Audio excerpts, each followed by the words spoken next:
This is a radio broadcast from the Voice of Free Tibet. The voice of the voiceless is how it is known.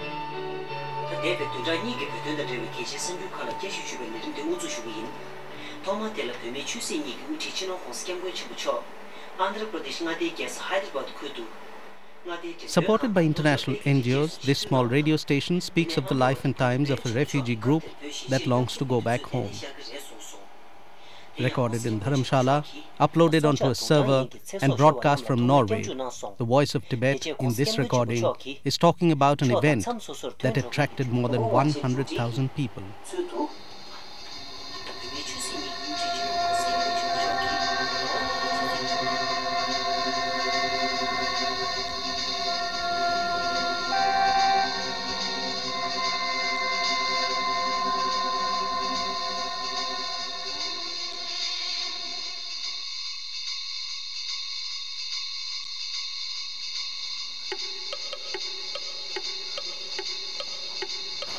About 350 kilometers from Hyderabad and along the banks of the river Krishna can be found the small hamlet of Amravati.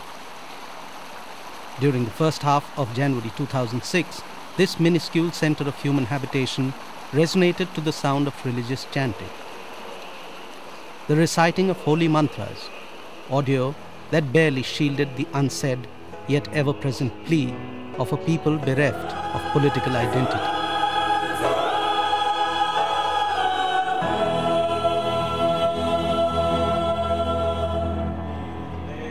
100,000 plus was the official count of the number of people who had come to Amravati, Andhra Pradesh, to attend what is called a Kalachakra initiation ceremony of the Tibetan Buddhist faith. The 13-day ceremony attracted the devout and the believer, as well as the merely curious, from different parts of the world. As per certain estimates, there were 16,000 monks and 40,000 lay Tibetans gathered here. 4,000 foreigners from 36 countries, apart from around 8 to 9,000 who came from Tibet proper.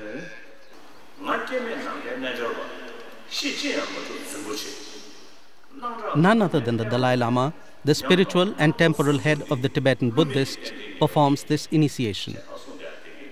For a man who has spent almost half a century in exile, this monk has often been heard to explain that a Kalachakra ceremony releases good vibes in the atmosphere, vibes that have the capacity to spread peace in the world, a state of being that has always been important to this recipient of the Nobel Peace Prize.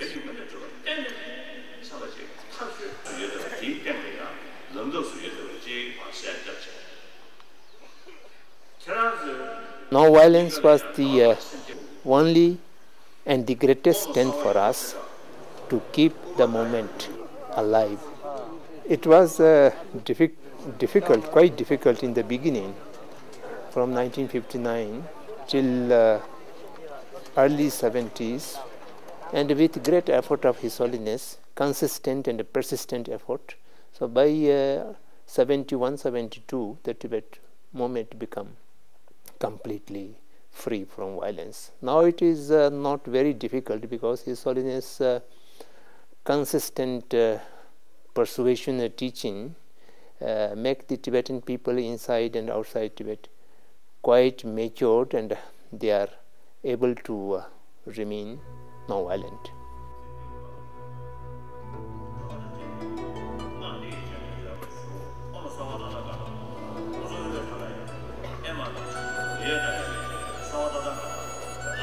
Thousands of people sat for hours as the Dalai Lama expounded on the intricacies of the initiation ceremony. The Kalachakra, meaning the wheel of time, is one of the most profound and sublime of Buddhist tantric ceremonies.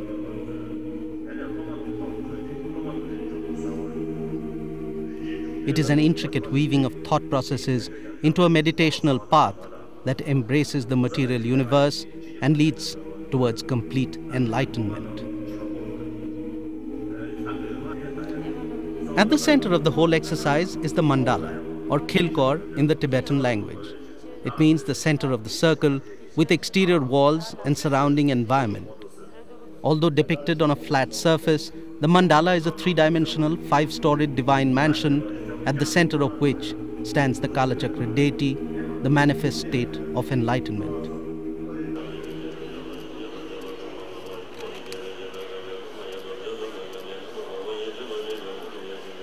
And much in the same way stands the Dalai Lama as the repository of the hopes and aspirations of the exiled Tibetan community.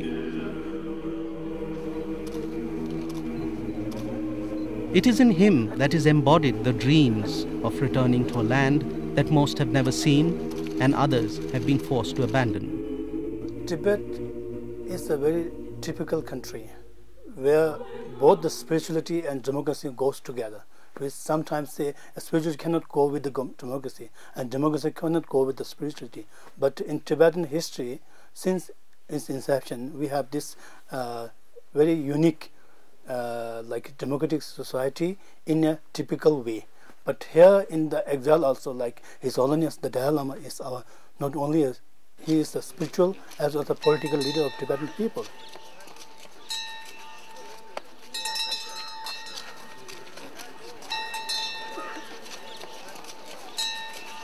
Today there are the ruins of this stupa that stands testimony to the Buddhist heritage of this tract of land. But Tibetan pilgrims who came here from all corners of India and beyond, their heads bowed in prayer, are probably hopeful of seeking some sort of a divine intervention in granting them back their homeland in Tibet. And ceremonies like the Kalachakra initiation serve as a symbol of their unity to the cause religious as well as political.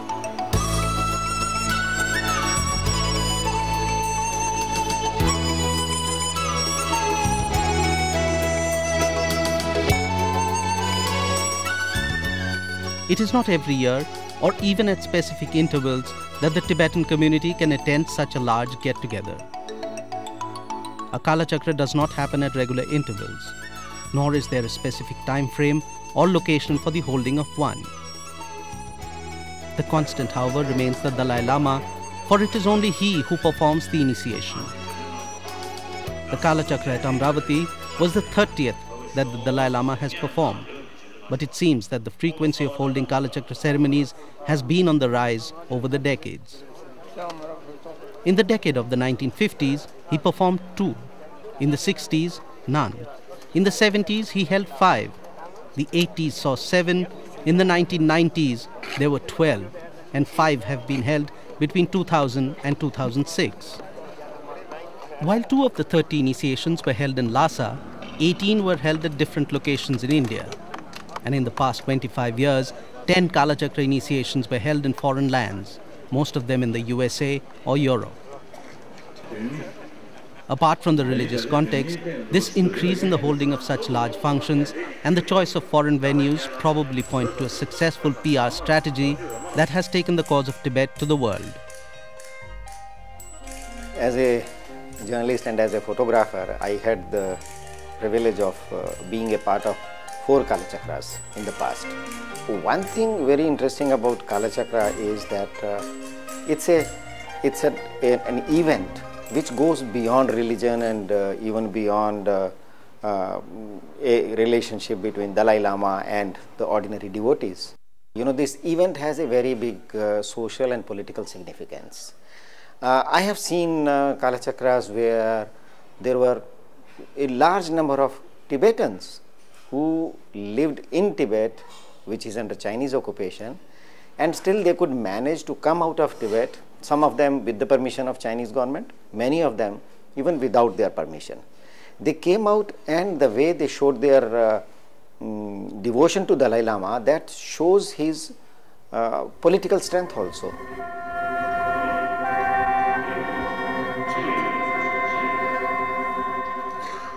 From the Norbulinka Palace in Lhasa, Tibet of 1954, where he held the first Kalachakra initiation of his life, to Amravati in 2006, it has been a long journey for the head of the Tibetan Buddhists. The intervening 52 years have seen drastic change for everything he represents and symbolizes. And he probably knows that it will never be the same again.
On 31st of March 1959, a young man dressed in a peasant's clothing stepped across the northern border of India into Arunachal Pradesh.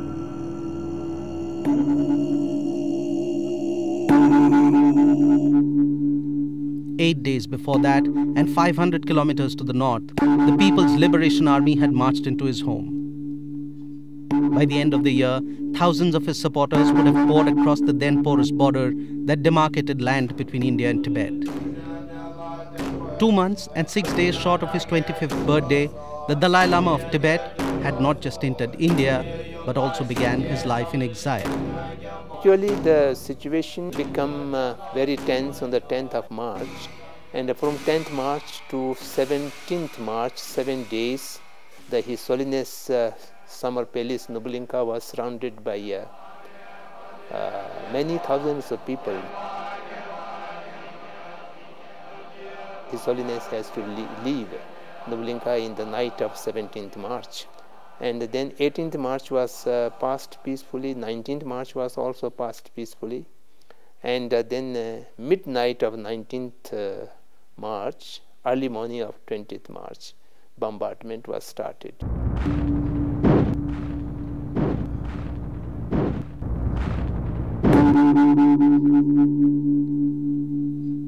I escaped from my monastery in the night of 20th and then morning of 21st. So we arrived in India around 15th April.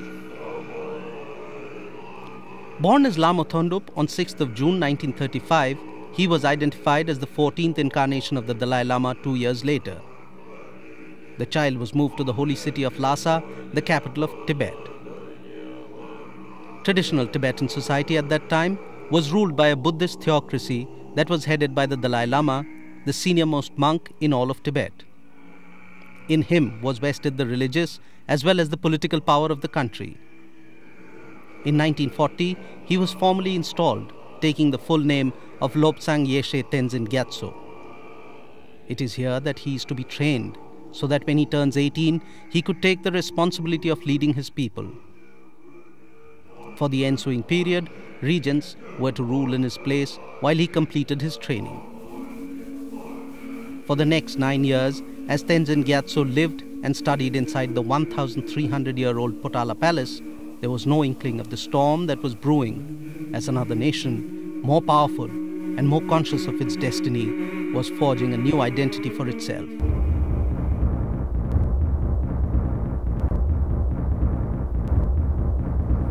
By the middle of 1949, the People's Republic of China was ready to consolidate under communism all that had once been imperial in China. Chinese strategic thought has always sought to control the periphery in order to secure the core. Historically, bulk of the time, the Tibetans have had their own government, their own language, their own religious customs, and their own history. They were separate from the Chinese.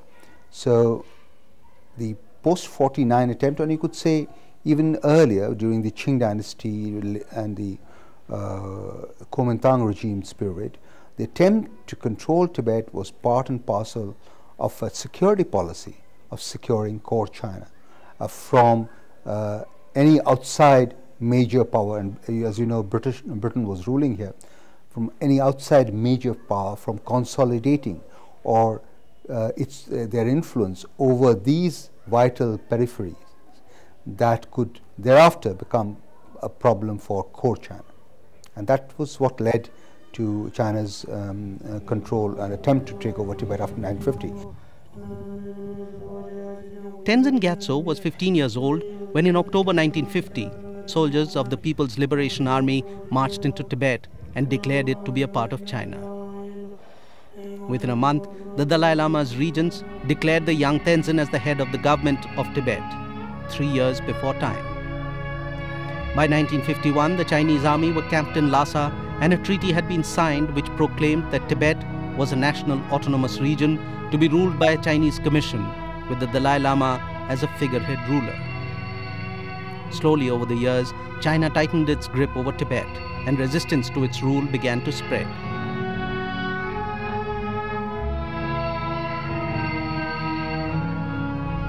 The young Dalai Lama or his representatives met Chinese leaders to try and sort out the issue, but no compromise was ever reached, and by March 1959, the situation had turned volatile.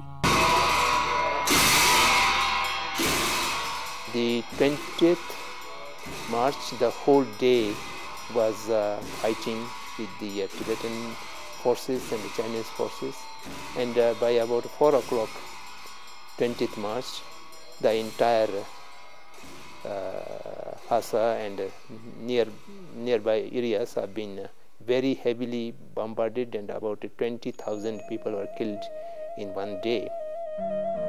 In India, Prime Minister Jawaharlal Nehru granted the Dalai Lama political asylum, and India allowed him to settle in an area above the hill station of Dharamshala in Himachal Pradesh.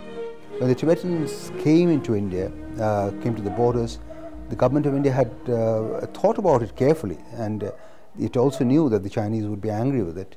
But in terms of the larger context of humanitarian gesture and preservation of the Tibetan people themselves, did what the international community couldn't do. I mean, the Indians, in fact, rescued in many ways and gave shelter to the Tibetan community in exile. Thousands fled Tibet and followed their leader into exile. As per figures available, close to 80,000 found refuge in India alone. And even now, 47 years after the original crossing, Tibetans still cross the border and find refuge in the proximity of a person who they revere and hold true as the spiritual and political leader of their nation.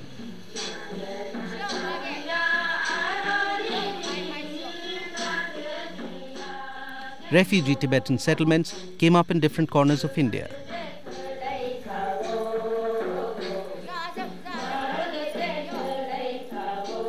The community spread itself out, but at places, particularly along the Himalayan range, they built their home and hearth close to places they could identify with.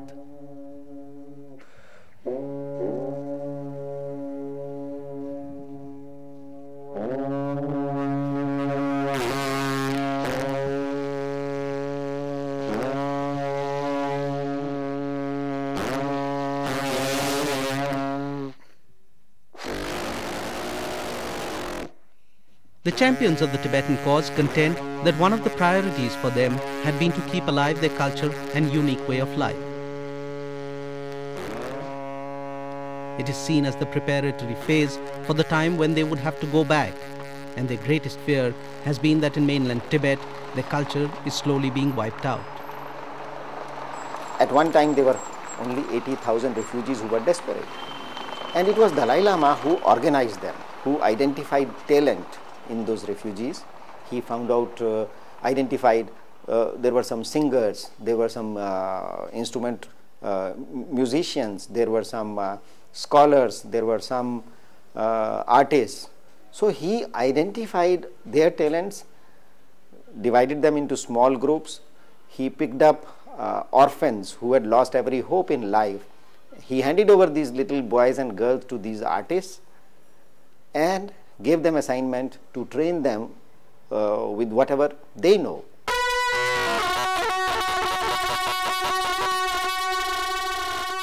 Tibetan cultural troops from these refugee settlements go around the world spreading an awareness of their heritage. It helps, particularly in the West, where the age-old mysticism surrounding Tibet conjures up images of civilization that is exotic.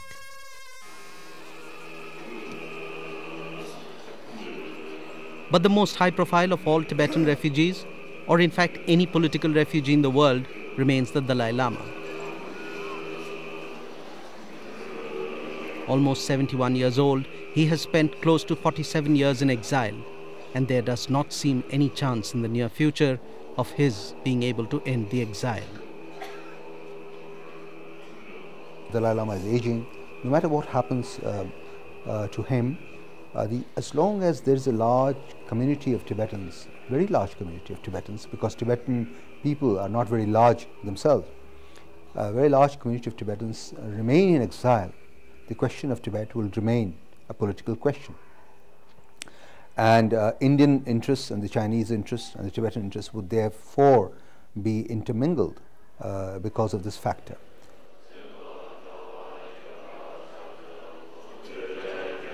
It is probably with an eye on the future that machinery is already in place that would be capable of carrying on the work that the 14th Dalai Lama has begun.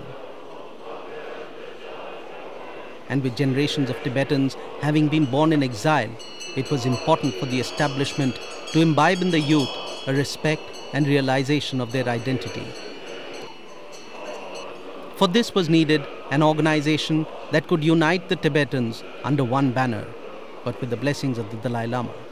And that role has been fulfilled by the CTA, also called the Tibetan Government in Exile.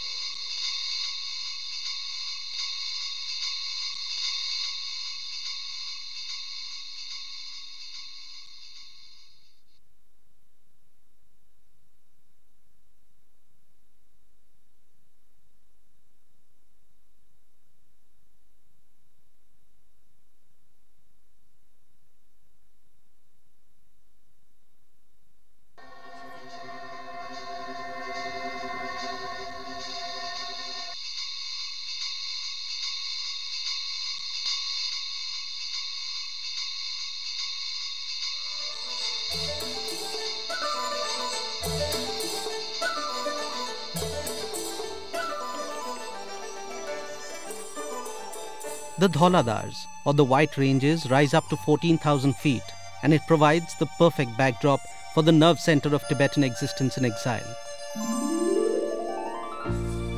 Upper Dharamshala, or MacLeod-Ganj, named after some long-forgotten English governor of Punjab, provided the haven and seclusion that the Dalai Lama and his entourage needed. His Holiness took refuge in India. Pandit Jawaharlal Nehru, the government of India, took great care for him. All the cabinet members, except two, the majority of cabinet members are accompanied with His Holiness. So the people of Tibet always consider that where His Holiness and his Kashak resides, there is the legitimate government of Tibet. The present government of Tibet is 364 years old. Situated at a height of 1700 meters, today the small town of Upper Dharamshala has a distinct Tibetan flavor to it. Almost erased is the legacy of the British, who set up the tiny hill station some 150 years ago. For the Tibetans living in exile, their future is guided by an administration set up by the Dalai Lama, headquartered in Dharamshala. Looking after the well-being of 130,000 odd refugees across the world is a full-time job. The Central Tibetan Administration, which till a few years ago was called the Tibetan Government in Exile, has various ministries and elected representatives. There is also a parliament that has 46 deputies directly elected by the Tibetan refugees from around the world. While most of the deputies have other professions, they meet twice every year to take up issues that are of relevance to their community. Actually, we have to live within the Indian constitution. We have to live within Indian rules and regulations. So Parliament plays a crucial role in Tibetan setup. Parliament is the body where we formulate rules, policies, everything discussed there. So we have two sessions in a year. One session in March, that's mostly a budget session. Another session in September, that's just like where we discuss politics, where we discuss social issues, where we discuss various issues.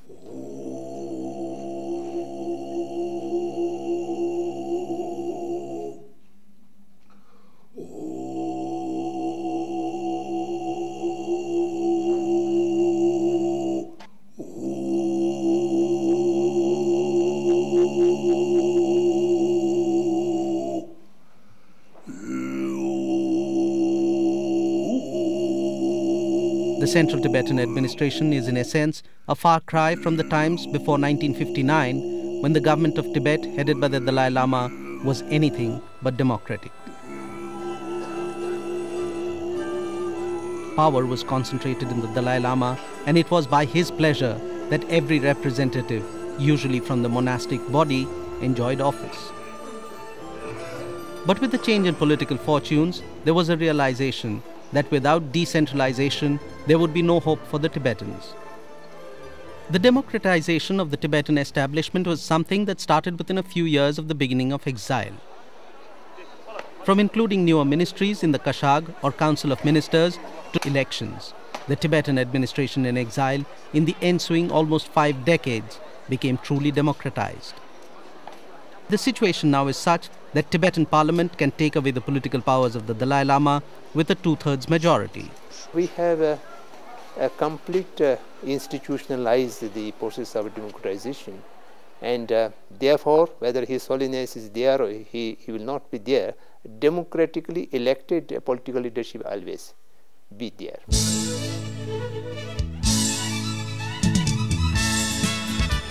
The Dalai Lama enjoys iconic status, and his charisma has been such that in world capitals and to the common people all over, he has become larger than the Tibetan cause. But even then, the question probably haunting every Tibetan refugee with every passing year is, what will happen after the 14th Dalai Lama? Tibet ultimately will be represented in coming years or generations by the Tibetanness of the Tibetans who are living in the free world. The main strategy of Tibetans in exile, especially Dalai Lama, has been to retain the identity of Tibetans, the Tibetan community, or to, I would say, to keep Tibetanness surviving. Official Tibetan figures say that there are only about 8,000 Tibetan refugees living in Dharamshala. But to the world at large, for this Lama in his 7th decade of life, this is home, and in all probability, it shall remain so.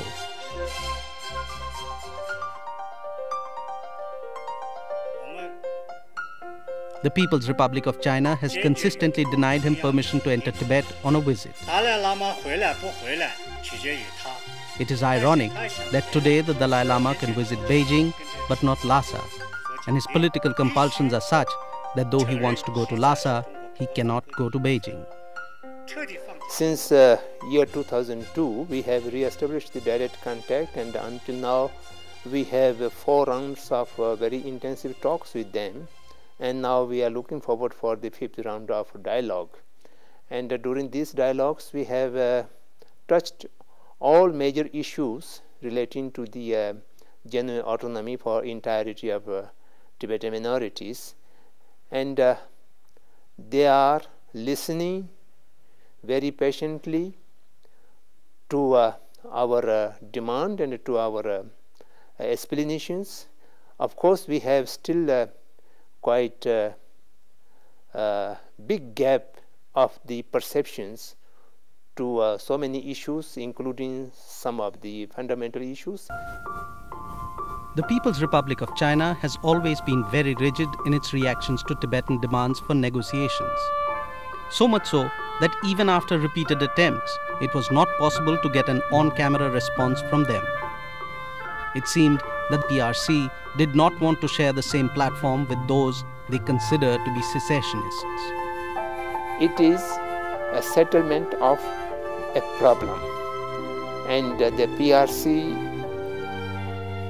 however they may pretend that there's no problem and everything is okay, there is a problem, and therefore they have to negotiate, they have to talk with His Holiness the Dalai Lama, and they have to talk with the Tibetans in exile, and the problem is there. The problem can only be solved permanently or stably only the Tibetans are giving the satisfaction of autonomy. Only then the emotional integration with PRC can be taken place.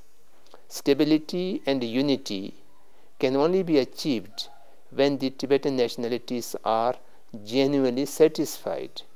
Then they would willing to remain with the PRC. A country that is respected and is a member of the Security Council, as you know, a permanent member of the Security Council, a country that aspires to modernity, would need to ensure that these problems are resolved for its own sake. And these problems cannot be resolved unless there is a process of dialogue, there is a process of settlement in which peace and stability in Tibet to the betterment of both the Chinese and the Tibetans is brought about. And this will not be done only by force. Though it is a fact that the Dalai Lama and his representatives have given up the demand for full independence, China has consistently refused to take them at their word. But the other interesting fact is that even within the Tibetan refugee community, there are those who still adhere to the idea of independence, something that does not seem to harm the unity of their cause. We are in a democratic society. Everybody can have a different opinion and different political persuasion, and we cannot suppress them. But we have to think rationally and pragmatically. The ground reality shall have to be realized, and we cannot wait for 100, 200 years to resolve this issue. We shall have to resolve the issue. Therefore, His Holiness chose the middle path approach. And the people, small segment of Tibetans in exile, do not agree to that, but their disagreement does not mean they are opposing to our approach. They have a different opinion, they have different persuasion, they are not our opposition. All over the world, at different times, the Tibetans have managed to keep alive their demand for a just settlement, be it those who have compromised to the idea of a Tibet under China, or those who feel that the time will come when true independence will have to become a reality. Right now, there's not even a single country in this so-called United Nations who supports the Tibet's complete independence. That's true. But still, the time is not far. It will definitely come to Tibet. Because right now the iron is not hot. When it's hot, we have to hammer that. When iron is just cold, we cannot make any shape. When it's hot, if we hammer the iron, then we can make different shapes of iron. Like that, Tibet issue will definitely take some time, no doubt. But still, independence will definitely come. But as of now, the debate over autonomy or independence seems irrelevant. While the culture of Tibet continues to keep the world enthralled, the political destiny of the Tibetan highlands remain well entrenched in Chinese hands. It is evident that the People's Republic of China and its economic prowess has managed to scuttle all voices of dissent, external as well as internal.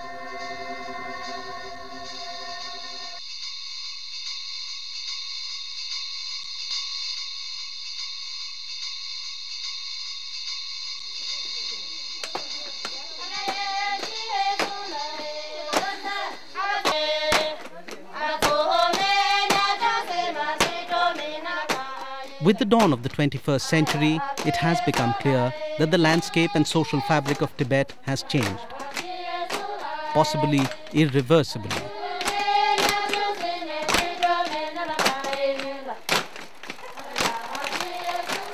It may be the relentless march of economic progress, or it may be because of the unremitting designs of absolute unification. But the Tibet of today is a far cry from the land that the Dalai Lama had left behind. Where once stood solemn gompas, amidst whistling wilderness, asphalt highways cut across the serenity of the desolate landscape.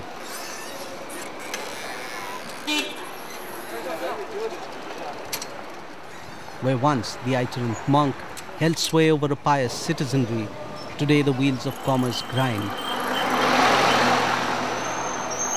5 decades ago, this was a land that was almost completely populated by people of Tibetan origin.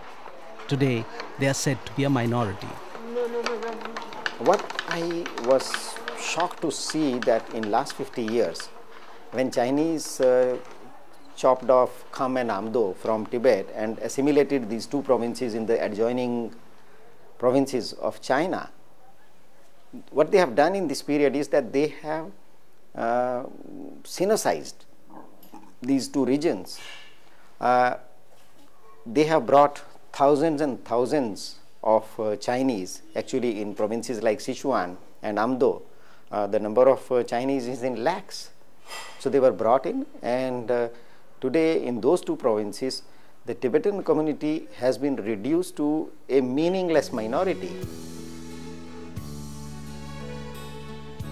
More than half a decade of complications has muddled the understandings of the Tibet situation. The facts in a nutshell and devoid of any hype are: 1912, Tibetan government orders the expulsion of all Chinese in Tibet. The last one leaves in January 1913. 1913, the 13th Dalai Lama and the Tibetan National Assembly proclaim Tibet's independence. Peking withholds recognition. 1914, Simla Convention initialed. London recognizes Peking's suzerainty over Tibet, not sovereignty. Tibet partitioned. China undertakes not to interfere in outer Tibet. Chinese government does not ratify the treaty. 1942, Lhasa sets up a Foreign Affairs Bureau. 1st of October 1949, Mao Zedong proclaims the People's Republic of China. 7th of October 1950, PLA soldiers invade Tibet. 23rd of May 1951, signature in Peking of a 17-point agreement to enshrine the integration of Tibet with China. China undertakes to respect Tibet's extensive autonomy. 26th of October 1951, Chinese army enters Lhasa. 10th of March 1959, a Tibetan uprising in Lhasa against the Chinese is brutally put down. Thousands of Tibetans are killed. The Dalai Lama flees into exile in India. Thousands of Tibetans jailed. 1st of September 1965, Peking proclaims the creation of Tibet Autonomous Region. At least half of Tibet's ethnic area is annexed to the neighboring Chinese provinces. The Dalai Lama since 87 onwards has mooted a proposition of Tibet as an autonomous element of part of China, and that they would be willing to talk to the Chinese on the question of autonomy. And the Chinese did talk to them often on, but these talks have not gone very far in resolving the question of autonomy and what would be the nature of that autonomy. And I think these things are still out there. Of course, we have still quite a big gap of the perceptions to so many issues, including some of the fundamental issues. But each time we are able to dispel some misunderstanding. We are able to establish more understanding and confidence with each other. For a question like this magnitude needs some time. While this was all unfolding, India remained in a peculiar situation. It was friends with Tibet but wanted to be friends with China. Political prudence pointed towards China, yet historical ties supported Tibet. The situation was untenable and it was bound to lead to confusion. This issue had to be resolved in a manner in which the interest of India, the interest of Tibetans and the interest of Chinese all could find a solution. And this was done in the context of post-colonialism, where the Indian government felt that the India-China relationship was crucial for building a new Asia. The Chinese felt that if India has accepted Tibet as part of China, then any further gesture towards the Tibetans or the Dalai Lama or giving him refuge was not proper. And therefore they took strong umbrage when we gave the Dalai Lama refuge and the Tibetans and refugees refuge in India.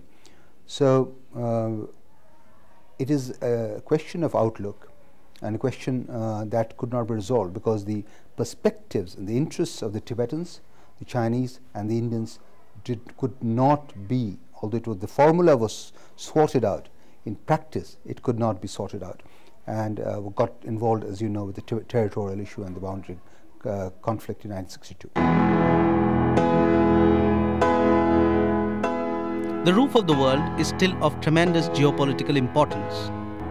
For centuries, world powers played out what came to be known as the Great Game. Experts contend that even today, the long-term stability of the Himalayan region is dependent on how the question of Tibet is resolved. Ideally, a neutral, peaceful, non-aligned Tibet between India and China, that would have preserved peace. The importance lies in how China uses Tibet in dealing with the geopolitics of the Indian subcontinent, and particularly India. What role does the PLA play there? What would be the nature of China's rule in Tibet? How would it deal with the question of the Chinese elite in exile for the last nearly 50 years in India? How would it resolve these issues? What would be the nature of the ethnic balance or ethnic stability between the Hans and the Tibetans in Tibet? What would be the nature of China's granting of autonomy that would make Tibetan identity and Tibetan culture and language and the empowerment of the Tibetan people meaningful? These are very vastly important questions that determine long-term stability of the Himalayas.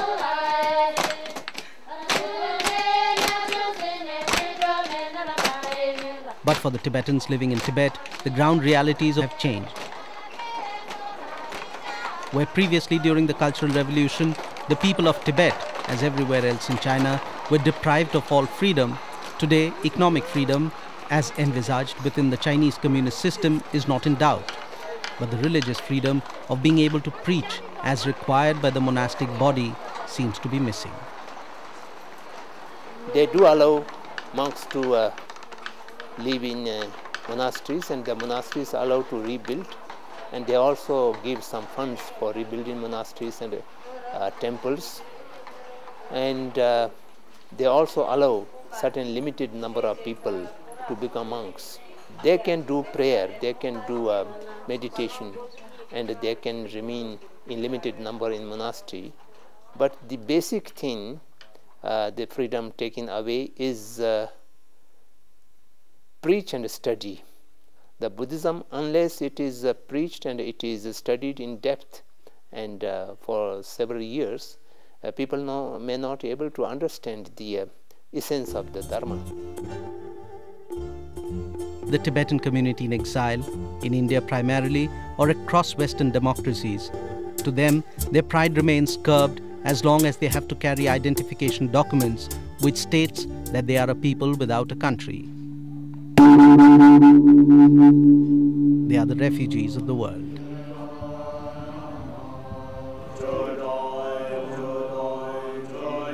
And they fervently hope that 10th of March 1959, the day the People's Liberation Army of China began its takeover of Lhasa, is not forgotten by the world. 800 cities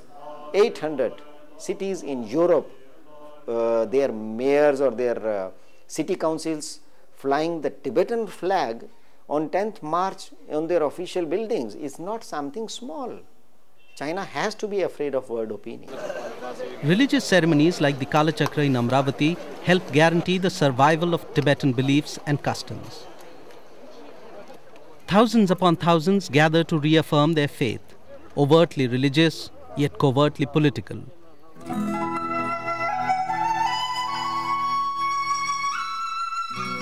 Tibetans and their supporters keep pushing against the bamboo curtain, desperate in their hope that one day right will prevail.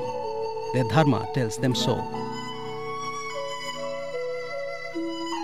They are led in their endeavor by their monk king, one who has been hailed for his persistent yet non-violent efforts at keeping his flock together while fighting for their rights. The aging Dalai Lama, in the evening of his life, continues to fight one of the mightiest of nation-states in existence. He probably knows that what he wants for his people may not be viable in his lifetime, but his greatest gift to the movement would be the momentum that he has managed to generate. In recognition of his efforts, the world bestowed many an honor on the Dalai Lama. But beyond the Himalayas, in the land of his birth, carrying his photograph remains illegal.